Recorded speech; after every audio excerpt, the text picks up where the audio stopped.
सभी को जय सिया राम। जैसे कि आप लोग जानते हैं, हम लोग श्रीमद् गोस्वामी तुलसीदास जी कृत श्री रामचरितमानस रामायण पढ़ रहे हैं।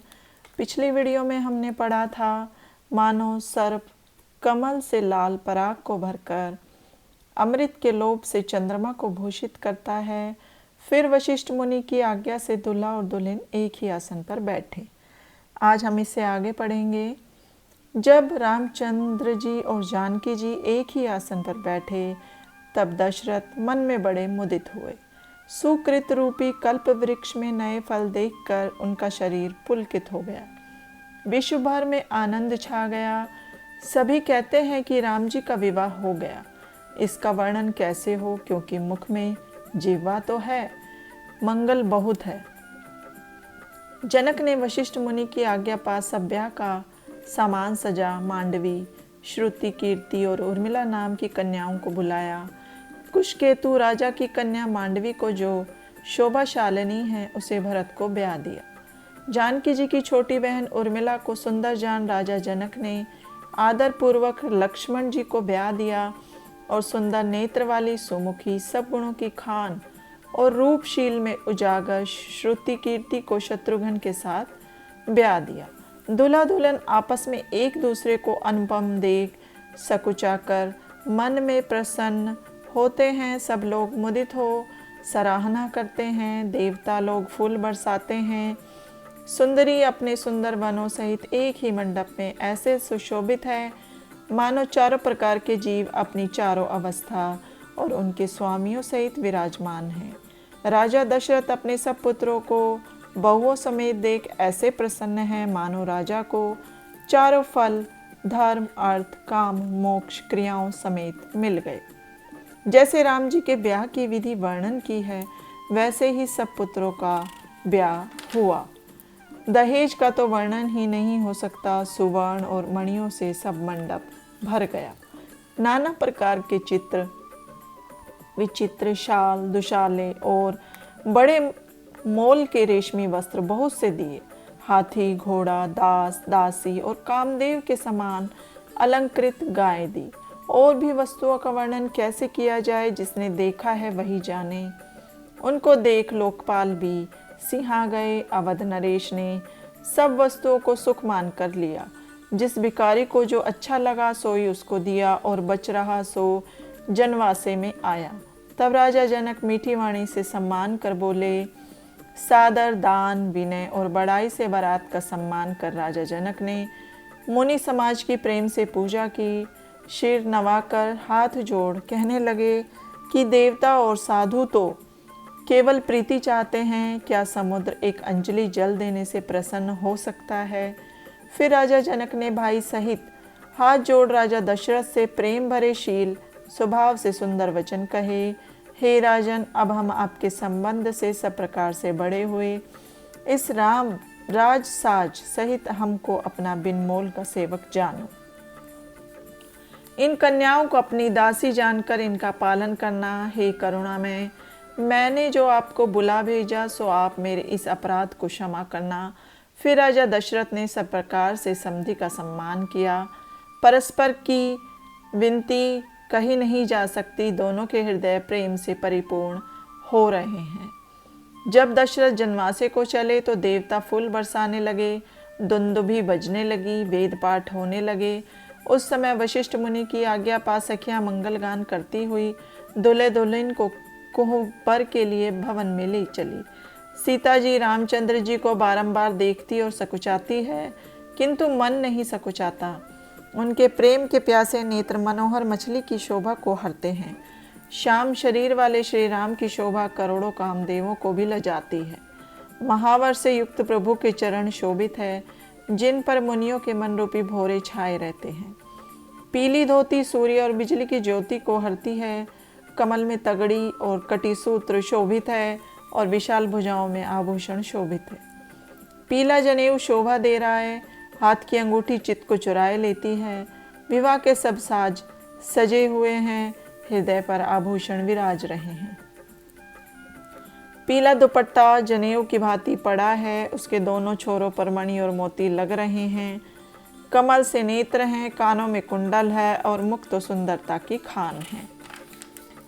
सुंदर भौहें हैं, मनोहर नासिका है, माथे पर पवित्र तिलक है। मुक्तामणियों से जड़ा हुआ सुंदर मोर माथे पर शोभायमान है। मोर में जड़े हुए महामणि चित्त को चुराते हैं। नगर की स्त्रियां दूल्हे की छवि देख तृण तोड़ती हैं, मणि वस्त्र और आभूषण न्योछावर करके मंगलगान करती हैं। देवता फूल बरसाते हैं, भाट लोग सुयश सुनाते हैं। सुहागिन स्त्रियां दुल्हा दुल्हन को कुहबर में लाकर प्रेम सहित लौकिक रीति करने लगी। राम जी को पार्वती जी और जानकी जी को शारदा लहकोर सिखाती हैं। इस तरह सब रनिवास इस हास विलास का फल पा रहा है। अपने हाथ की मणियों में श्री राम जी की परछाई देखकर जानकी जी विरह के डर से अपनी भुजा को नहीं हिलाती हैं। कौतुक, विनोद, आनंद और प्रेम कहा नहीं जाता। फिर वह दुल्हन को लेकर सखिया जनवासे को चली। सब जगह आशीर्वाद सुनाई देता था। नगर और आकाश में बड़ा आनंद छा गया था। मन में प्रसन्न हो सबने कहा कि चारों जोड़ी सदैव जीवित रहें। सिद्ध योगी और देवता प्रभु को फूल बरसाते हुए जय जयकार करते अपने अपने लोक को गए। जब बहुओं सहित चारों कुमार पिताजी के पास आए तो मानो शोभा, मंगल और आनंद से भरकर जनवासा उमंग उठा। फिर अनेक भांति से जेब नार हुई। राजा जनक ने बारातियों को बुलाया। सब सुंदर वस्त्रों के पावड़े पैर रखते हुए दशरथ ने पुत्रों सहित गमन किया। सबके चरण धुला आसनों पर बैठाए। राजा जनक ने अयोध्यापति राजा के चरण धोए। उस समय का शील स्नेह कहा नहीं जाता। फिर राम जी के चरण धोए, जिनको शिव जी ने अपने हृदय में छिपा रखा है। तीनों भाइयों को राम के समान जान उन सबके चरण जनक जी ने अपने हाथ से धोए। राजा ने सबको योग्य आसन दिए और सब रसोई परोसने वाले को बुला लिया। पत्तलें पड़ने लगी, जिनमें मणियों के पत्ते सोने की कील से जड़े गए थे। फिर सुंदर, स्वादिष्ट और पवित्र दाल भात तथा गौ का घी क्षण भर में सब चतुर रसोइये नम्र भाव से सबको परोस गए। सब लोग 5 ग्रास निकाल कर खाने लगे और गाली गीत सुनकर मुदित हुए। तरह तरह के स्वादिष्ट पकवान थे, जिनकी प्रशंसा नहीं हो सकती है। चतुर रसोइया विविध भांति के व्यंजन परोसने लगे। 4 प्रकार के भोजन कहे जाते हैं, जिनमें प्रत्येक के अनेक प्रकार के पदार्थ थे। 6 रस और बहुत प्रकार के पकवान थे। उनमें एक एक रस के भी अगणित भांति के थे। जेमते समय स्त्रियां नाम ले लेकर मीठी वाणी से गाने लगी। गाली गाने का यह सुहावना समय है, जिन्हें सुनकर राजा दशरथ सभा सहित हंसने लगे। इस प्रकार सबने भोजन किया और आदर सहित आचमन लिया। राजा दशरथ ने पान देकर समाज सहित दशरथ का पूजन किया। फिर सब राजाओं के शिरोमणि राजा दशरथ प्रसन्न हो जनवासे को चले गए। प्रातःकाल जनक जी ने अपने कुंवर को बुलवाया। लक्ष्मी निधि पिता का संदेश सुन सखाओं समेत वहां आए। आदर से चरण छूकर प्रणाम किया। तब जनक जी बोले, हे पुत्र, तुम जनवासे में श्री दशरथ जी के निकट जाओ। राजा दशरथ जी से विनती कर उनकी आज्ञा पाए चारों राजकुमारों को कलेऊ के लिए बुलाया लाए। यह सुनते ही लक्ष्मी निधि आनंद से उमंग कर सखाओं समेत घोड़ों पर चढ़ प्रसन्न मन हो चले।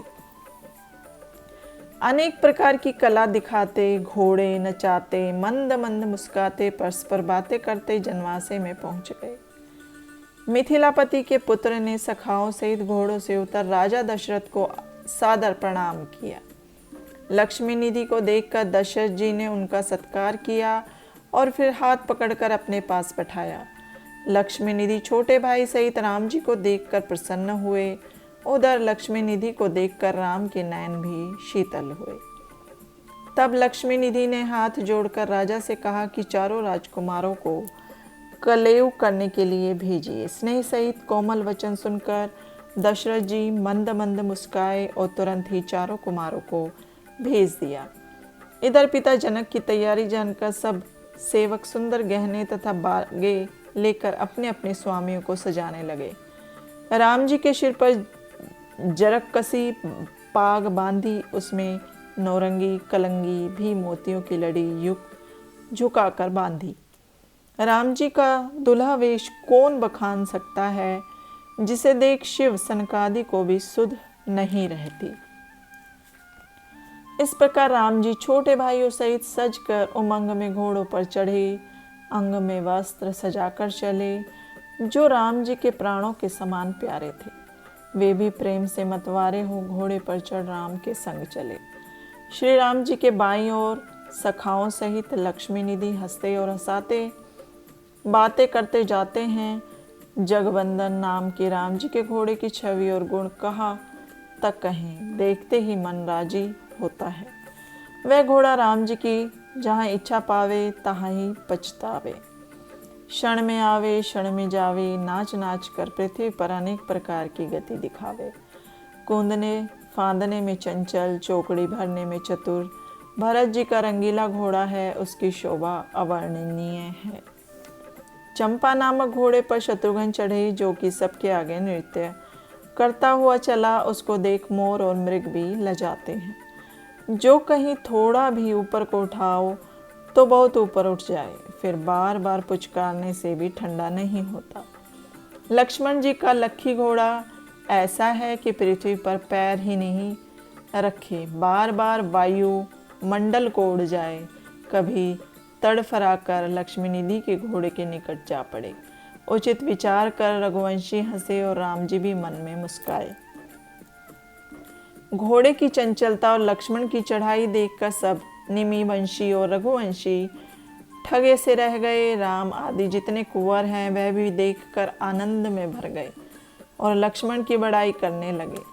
इस प्रकार से मार्ग में अनेक आनंद होते और बाजे बजते चले। उधर भाट की वाणी सुनकर नगर की नारी द्वार पर आ बैठी। कोई स्त्री मुख की शोभा देख ऐसी आनंद में भर गई कि देह की सुधि न रही, राम के रूप की अनुरागिनी हो गई।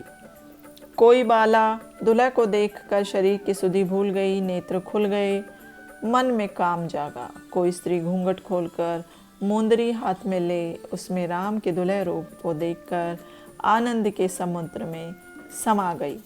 कोई सांवरी मूर्ति देखकर तृण तोड़ती है और प्रेम में लवलीन होकर सुख भूल गई। कोई राम जी की छवि देखकर बोली, हे सखी, ये चारों राजकुमार जनक जी के घर कलेऊ करने जा रहे हैं। लक्ष्मी निधि उनको बुलाकर लाए हैं। सो यह रघुवंश के छैला दुल्हा बने दशरथ राजा के चारों पुत्र हैं। हे प्यारी, हमारा भाग्य धन्य है जो हमने इनके दर्शन किए, नहीं तो इनके दर्शन दुर्लभ है। जानकी जी ने आज भला भाग और सुहाग पाया है, जिसने मनोहर मूर्ति भुजा भर कर भेंटी। दूसरी सखी बोली, सजनी चलो जनक के महल में चले, वहाँ हम भी हंसे और इन्हें भी हंसावें। वे सब स्त्री इस प्रकार परस्पर बातें करती हैं। राम जी लक्ष्मण सहित सुनकर मुस्काते जाते हैं। द्वार के निकट मणियों के चौक पूरे देख राजकुमार वहाँ खड़े हुए। उधर नगर की स्त्रियों ने रानी की आज्ञा ले कंचन की कलश भर सिर पर रखे और पल्लव दीप जला मंगल गीत गाती, हाथ में कंचन का थाल ले रघुनंदन का स्वागत करती हैं। आज के लिए इतना ही। अब इससे आगे हम नेक्स्ट वीडियो में पढ़ेंगे। आज के लिए जय श्री राम।